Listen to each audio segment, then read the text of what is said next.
Hey folks, Ardwulf here. This is an unboxing video of a quite highly anticipated and definitely long-awaited game from GMT Games and one of the founders of GMT Games, designer Gene Billingsley. This has been in the cooker for quite a long time, and it is finally here. I picked it up at Origins from the fine folks at Enterprise Games. Highly recommended. EnterpriseGames.com, not a sponsorship, but thank you for selling me your last copy at Origins 2023. I wasn't going to buy this, and I'll talk a little bit about some of the reasons why in this video. First of all, there's like an abstraction level here. You have just been elected president, and you have to make presidency type decisions. And that in itself is kind of not illustrative of what I am into games like this for. I want to learn about the history and engage with the history. And while I'm sure there's history-ish things here, this isn't really that kind of game. But what it might do is shed some insight on geopolitical processes, in particular international, I guess, and domestic as well, political processes. And then, beside that, I'm like, I don't know. It's like, this is not something that's normally something I would like take a huge look at. But then I noticed, I picked it up and looked at the back, and then that night in the hotel, I'm like looking at it on GMT's website and reading the stuff on it. And I'm like, this looks like incredibly simulation-y. I must have it. So I went in very first thing on Saturday morning at Origins and over to Enterprise Games and got the last copy. Of course, GMT's got more, but Enterprise Games sold out of this at Origins, and I know that because I bought the last copy. Now, I did keep the price sticker on here, not to make this point, but I'll say this. This was in development for so long that the P500 price was kind of low. Let's put it that way. I don't know what it was, because I didn't P500 this. And I'd never considered ordering this on P500. It's just like, this does not appear to be my thing. That's fine. But they did raise the price before the game came out. They honored the previous pre-order price. But I will say that even with the increased price of $99, this is my one game over budget game, by the way. And it is the most expensive thing I bought at Origins as well. Even with this increased price, judging from what I have seen thus far of the components, and as we will explore here today, that appears to be a stupidly low price, because there is a boatload of stuff in there. Is an entire office in here of stuff. It's like good to be the king, because Gene gets himself a 4-inch box. It's not that I'm particularly attracted to the number 4. It's just that a lot of these GMT games come in a 2-inch box, and then I can't fit all the stuff once it's all organized in it. I don't know if I'll have that problem with this or not, but hey, I can always make myself a storage solution. So, game design, Gene Billingsley, game developer, Mike Berticelli, scenario designed by someone whose name I'm going to absolutely ruin, Tom Switajewski. I don't know. I apologize, Tom, if you are watching. Please correct me in the comments below. Map card and counter graphics by Donal Haggerty, and box graphics by the great Terry Leeds, who's been doing work in our space for ages, and for some reason I only became aware of him a few years ago, and I'm like, wow, this map's really nice. Who did this? This new kid, Terry Leeds.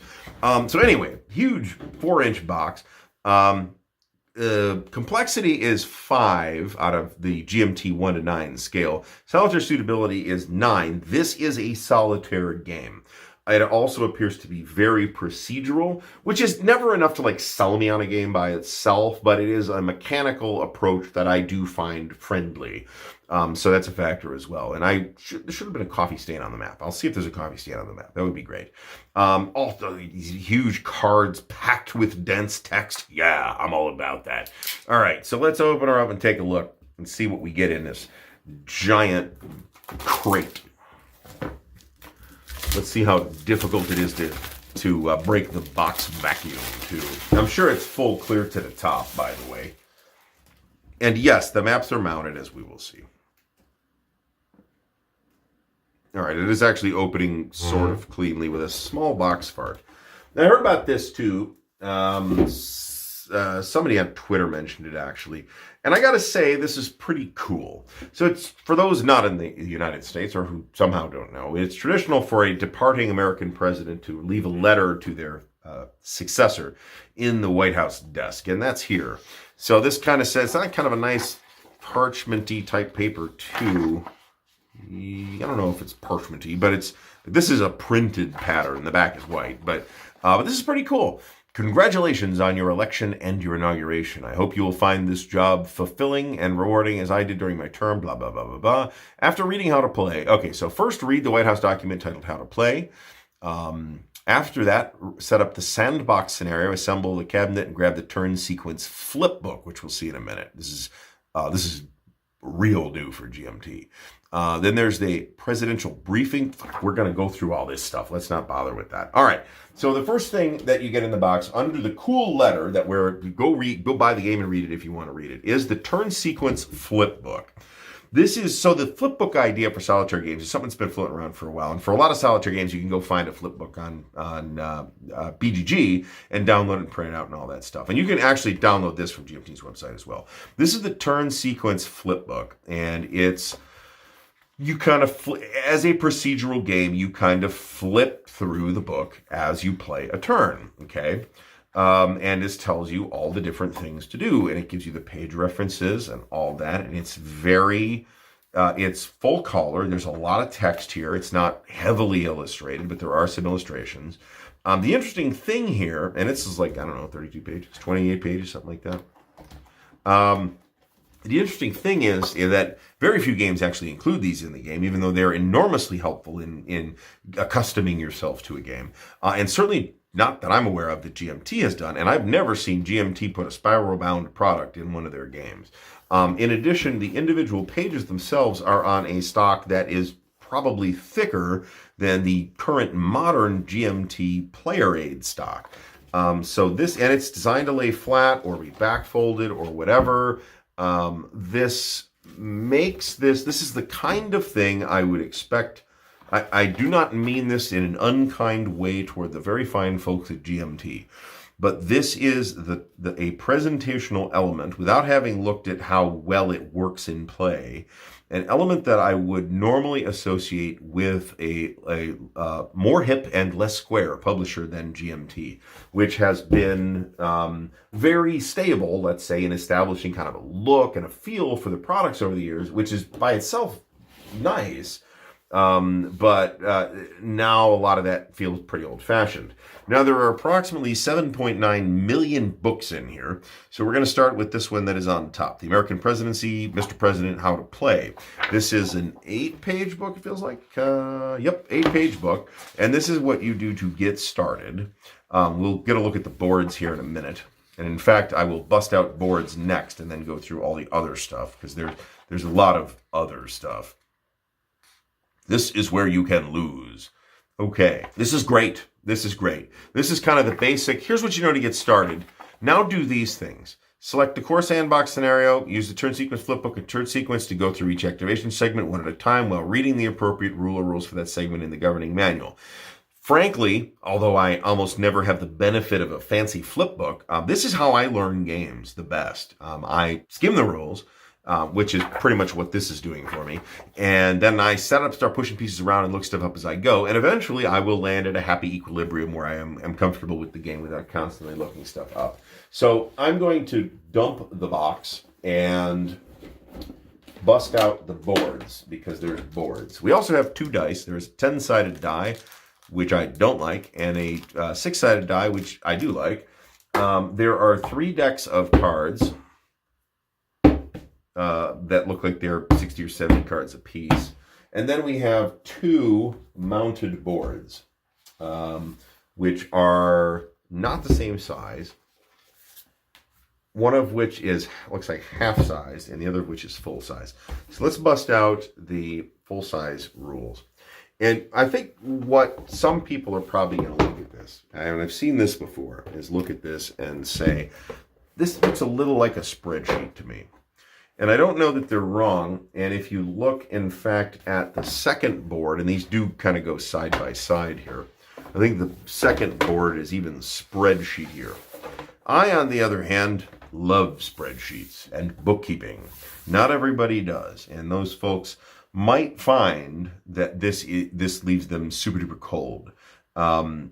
This is literally why I bought this game, that I can see, okay, so we're kind of managing all these strategic capabilities and space capabilities, managing conflicts in a variety of global hotspots, managing world opinion, relations with Congress, with the media, homeland security, the state of the economy. I am all over this. I am extremely impressed with what I see out of this game so far. Now, how that will shake out, I don't know. Maybe I'll do more video on it. If you would like to see that, let me know. We will take a look at the cards as well.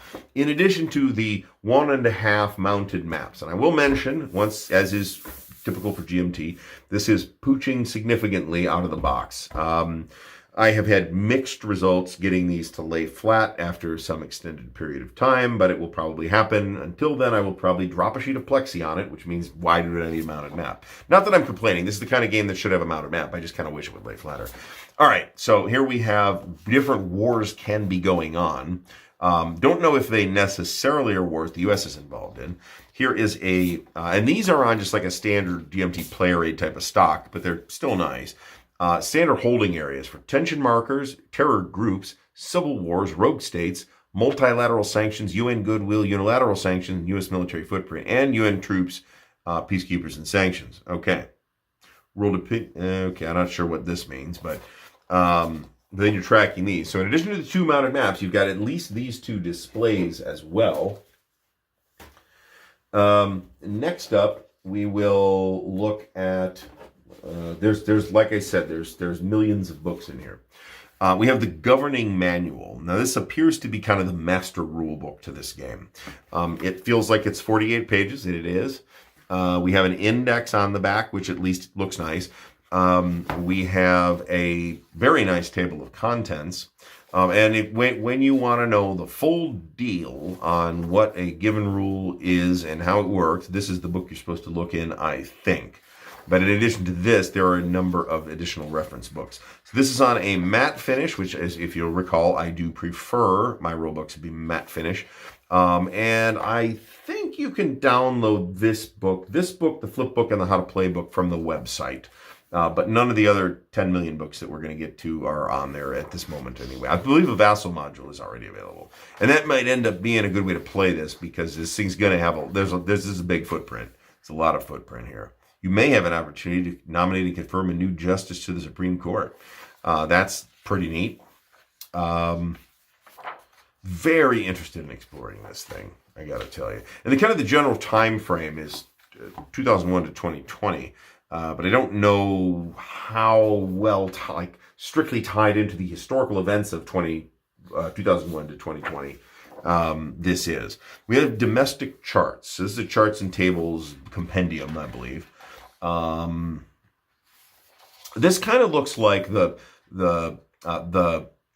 world at war, if you will, of political games, with, I must add, far nicer presentation. Greater Society Initiative, domestic failures and successes, domestic raids, the past is prologue. So like I said, assassination attempts, scandals. Okay, cool. I wonder if the scandals have like specific details, or if it's just like generic scandals. The good times table. Okay.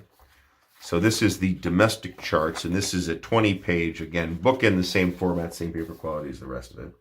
You've also got the next book, which I'm having trouble with picking up, the world charts. Okay, and this is looks like 26, 28 pages. 28 pages, okay. Diplomatic charts, regional major crisis, UN action charts. I hope that the events that you see are not totally generic, but I suspect that we're going to need to look at the cards to see that. If it's just like scandal, and then there's no scandal, it's just moving a thing on a track. That will be a disappointment if that's the case. But again, we A, have to play the game, but B, also need to today just look at the cards and see if that makes sense or not. So there's a whole lot of this, and here's ultra-nationalist movements in the EU. Turkey's government moves towards dictatorship. Not that that would ever happen. China buildup, aggression. Okay. Here's ally and rogue states. This is a 12-page book. Yep. So allies include EU, NATO, the Republic of Korea, allies and rogue states, I suppose.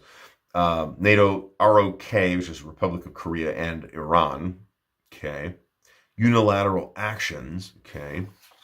Iran actions. UK, Japan, North Korea. Okay. I wonder if there's a meaning in them being organized in this way, because we have this sort of WA. So this is the WA book, I guess, and this is WA1, and this section is WA2, and this section presumably is WA3 next. Australia, Israel, India, and Rogue. So this is the rogue state actions. That's interesting. Okay. WA4 is Canada, Gulf States, SA, Saudi Arabia, presumably, and rogue. Okay. Okay. Next, we have the World Peer Russia Acts. This is a 12-page book. Yep. So this is like a whole book just on what Russia's doing. The world peers are presumably Russia and China.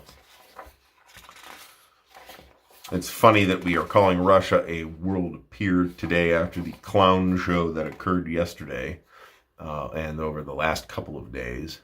We are in the wake of those of us watching us later of the Wagner Group's aborted rebellion. Here's the China book. Okay. It's got a bunch of stuff that China can do. Okay. And it does kind of feel like the relationships with world peers are going to be adversarial, as you'd expect. We also have the presidential briefing, examples of display and designer notes, PB. So, how to succeed at being Mr. President. So here is some general notes on gameplay. Always important to see this kind of thing, and I'm happy to see that GMT is now making this more of a standard thing than they used to in a lot of their games. Here are individual segment examples of play. Here is a counter manifest. Here is more counter manifest. Here's some tracks. Here's the actual designer's notes proper. Big, interconnected, massively replayable monster game. If there is such a thing as a monster game about politics, I can't think of a better candidate off the top of my head. Here's a scenario book, and I guess I didn't really realize that there'd be scenarios in this until, I mean, I knew today because I looked at the components, but that wasn't a thing that I would have necessarily expected. So for all scenarios, here's some stuff you do to set them up. Core scenario, sandbox. Which sounds like the most fun to me, but there are also a pile of other scenarios. Historical scenarios. Oh, that's very interesting. Okay, so I guess that answers my question about, how closely this is tied in. 2001 to 2004, 2005 to 2008. So you could easily play out your 2 terms here by playing these back to back. 2009 to 2012. And these have, domestic situation, Congress situation, military situation, all that stuff. 2013 to 2016. 2017 to 2020, and then 2020. So we're just doing this now. Okay. Probably now when they set the scenarios up, and it's now 3 years later. Okay, so here's world situation. Okay. Very interesting. There is a big turn sequence on here. Presumably you get a marker for that. That's actually all the books. So let's start looking at the cards, because there are cards, and there's 3 big decks of them, and they look, the presentation on the cards is really nice. Let me put it that way.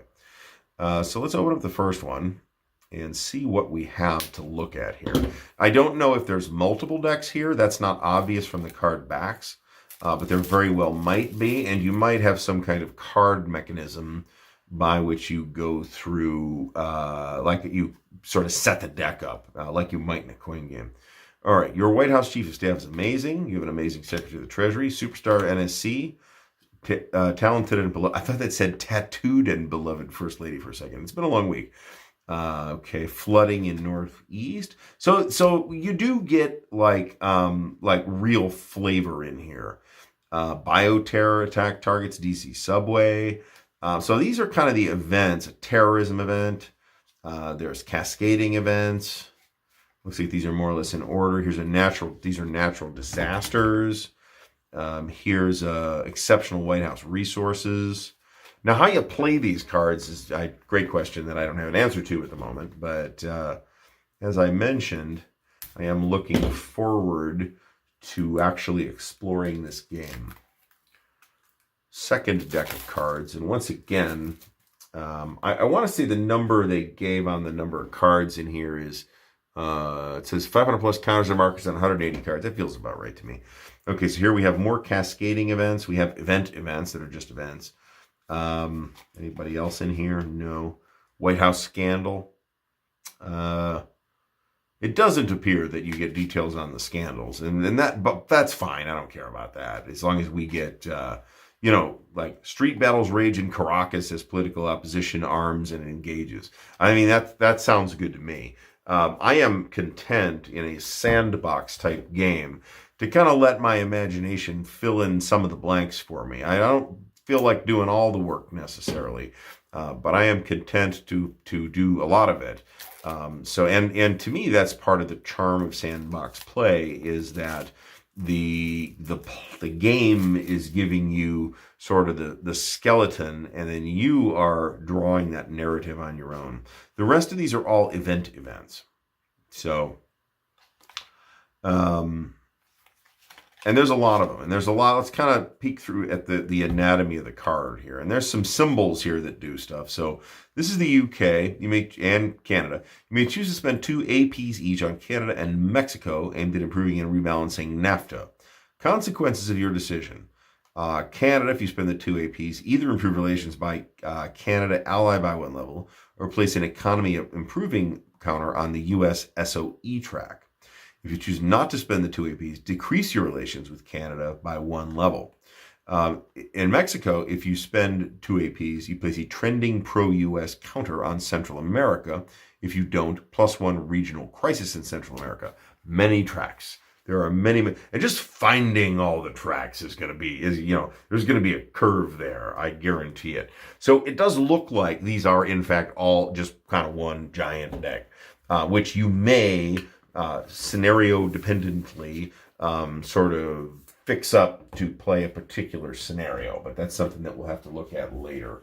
There are 2, 3, 4 player aid cards. Okay, so and these are on, again, shiny, relatively thick stock. Domestic master actions, and on the back we have more on that. Presidential master actions, military master actions, and diplomatic master actions. Okay, so we have master actions, which sounds like this is an action menu type of thing. It kind of does, and it kind of looks like it's very procedural. Okay, we have 5 punch boards of counters that look like they are roughly 9/16. These are on the very thick brown core GMT stuff that they've been using for some time. They are all pre-rounded counters, and it says over 500, and I ain't counting them to try and prove them wrong. But we have, and I mean, they're all markers, right? U.S. military footprints, that's kind of not a marker, but there's terror group markers, China influence markers, Ellen Price, Bo Hamilton, Andy Lewis, Bill Hansen. Okay. I don't know what these are. Are these individuals? If so, are they in-jokes among people that we should know? Okay, interesting. I don't recognize any of the names. I don't think so. Andy Lewis sounds familiar, though. So, I mean, Andy Lewis can't be that rare of a name, right? A bunch of additional markers. There's a lot like one-shot markers, DARPA rapid capabilities. Here are tensions markers with +1s and +2s on the back. It makes me wonder if that's coming out of a pool. Air Force, carriers, heavy Army, Army Light, Special Ops, war markers, Civil War markers, unstable strife, public priorities. This looks incredibly procedural and incredibly simulationist is the best way I can put it. And again, that is actually what attracted me to this thing and motivated me to pick it up, even though I was not really planning to. And even though I did stretch the budget by $100 in so doing. I don't believe that anybody can credibly say that by current board game price standards that there isn't $100 worth of stuff in this game. So it is a solitaire game, but my understanding is that it breaks down in such a way, and I may have an opinion on this at a later time. This is based on a statement on GMT's page on the game, that it is playable cooperatively and it breaks down in a way that is friendly to that. In any event, certainly the presentation and the component quality is completely top-notch, and with the addition of this thing, the turn sequence flipbook, GMT is definitely continuing to stretch their sort of skills and experience in presenting games in a way that makes me pretty happy. I'm not going to try to reassemble this thing on camera. We have taken enough time, and this is the last of my however many unboxings it's been for Origins, but it is probably the first one that you are going to see here on the channel. So I have just recently returned, if that ends up being the case. Mr. President, the American presidency, it says 2022 on the box. It's a 2023 release. Note for the future. By Gene Billingsley, the designer and president. I'm not sure if that's the right word or not, but he's the main man in charge over at GMT. And one of the three founders of GMT for that matter. Fascinating looking game, that I bought against my initial, impulses. And now I don't want to say war games, because, yeah, we're not getting into that here today. And I don't think that this, maybe I'll have an opinion after I played it. Let me put it that way. But it's a very impressive game, and or very impressive looking at this time game, let me say. And I can't wait to fiddle around with it, actually. I might do that on Vassal just because it looks like a giant project to get all this put together and organized. But there is a Vassal module for it too, so check that out if you are interested. Hopefully you found this interesting. There's been a bit of babbling, but I just got back from Origins literally like an hour ago, and I've been going through the unboxing videos, and I'm exhausted and all that stuff. So if you have found it useful, please do give it a thumbs up. If you want to see like playthrough of it or more content, please mention it in the comments. If you'd like to help support the channel, you can subscribe. That would be very helpful. If you want to do more, there's links to do all those things in the video description. I'd like to give a special shout out to the patrons of Ardwulf's Lair, without whose direct support and encouragement it would be impossible to continue doing this stuff. Literally impossible. So thank you, patrons. Thank you for watching, and until next time, happy gaming.